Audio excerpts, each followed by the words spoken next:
उठो, जागो और तब तक मत रुको जब तक कि तुम अपने लक्ष्य को नहीं पा लेते हो।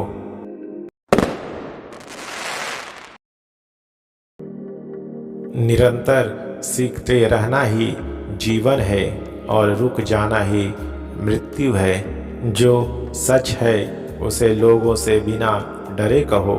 धीरे धीरे लोग सच्चाई को स्वीकार करने लगेंगे।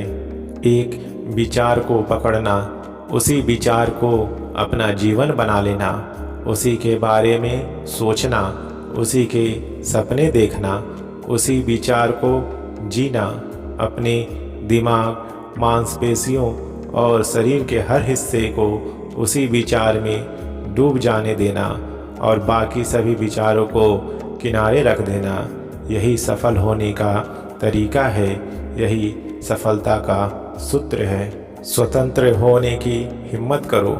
तुम्हारे विचार तुम्हें जहाँ तक ले जाते हैं वहाँ तक जाने की हिम्मत करो और अपने विचारों को जीवन में उतारने की हिम्मत करो।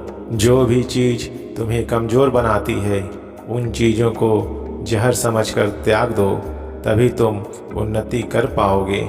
एक वक्त में एक ही काम करो और उस काम को करते समय अपना सब कुछ उसी में झोंक दो। अपने बारे में तुम जैसा सोचते हो तुम वैसा ही बन जाओगे। अगर तुम खुद को कमज़ोर सोचते हो तो तुम कमज़ोर बन जाओगे। उसी तरह अगर तुम खुद को शक्तिशाली सोचोगे तो तुम शक्तिशाली होते जाओगे। हम वैसे ही बन जाते हैं जैसी हमारी सोच होती है। इसलिए इस बात का ध्यान रखिए कि आप क्या सोचते हैं। कुछ सच्चे, ईमानदार और ऊर्जावान पुरुष तथा महिलाएं एक साल में ही उससे ज़्यादा काम कर देते हैं जितना काम एक साधारण भीड़ 100 सालों में भी नहीं कर पाती। किसी से कुछ मत मांगिए, किसी से कोई अपेक्षा मत रखिए। चुपचाप अपने कार्य में लगे रहिए। प्रत्येक बड़े काम को 3 चरणों से होकर गुजरना पड़ता है। पहला उपहास, दूसरा विरोध और तीसरा स्वीकृति। दूसरों की मदद के इंतजार में समय गंवाना मूर्खता है। खुद पर निर्भर रहकर ही आप सफलता पा सकते हैं। खड़े हो जाओ और हिम्मत करके अपनी सारी जिम्मेदारी खुद ले लो। यह तय करो कि अब से अपनी असफलता के लिए किसी और को दोषी नहीं ठहराओगे, न किसी और के भरोसे कोई काम करने की सोचोगे। तभी तुम अपने भाग्य निर्माण खुद कर पाओगे और तुम्हारा भविष्य तभी उज्जवल होगा।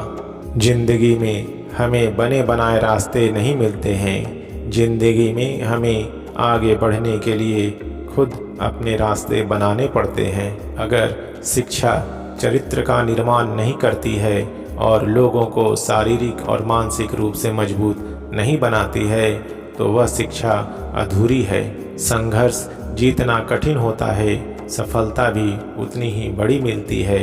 अगर आप समस्याओं का सामना नहीं कर रहे हैं तो शायद आप गलत रास्ते पर चल रहे हैं।